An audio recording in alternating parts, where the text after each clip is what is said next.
మీలో ఎవరైనా ఈ కాయలు తిన్నారా?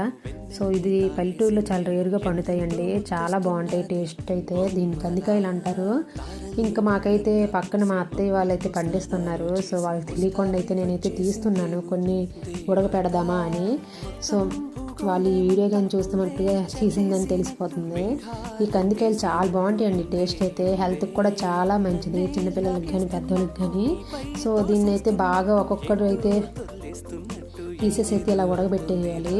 సో చూడండి, చిన్నపిల్లలు భలే ఇష్టంగా తింటారు. నేను తినేసాను. సో నైట్ అయితే 31st కాబట్టి మనమైతే ఇంకా ముగ్గు పెట్టుకోవడానికి అది రెడీ అయితే అయిపోయాను. స్వెటర్ వేసుకుని అయితే ముగ్గు పెట్టుకోవాలండి, ఎందుకంటే చాలా మంచు పడుతుంది కదా, జలుబు అయితే చేస్తుంది కాబట్టి. సో గడప అయితే కడిగేసి ముగ్గు అయితే పెట్టేశాను. లైటింగ్ లేకపోవడం వల్ల ముగ్గు అయితే కనిపించట్లేదు. ఇది ఫస్ట్ ఇంట్లో వేసానండి, సెకండ్ ఇంట్లో ఈ ముగ్గు అయితే వేసాము. సో ఈ రెండిట్లో ఏది బాగుందో కామెంట్ అయితే చేయండి. ఇంక నా ఛానల్ సబ్స్క్రైబ్ కూడా చేసుకోండి. Okay, bye friends.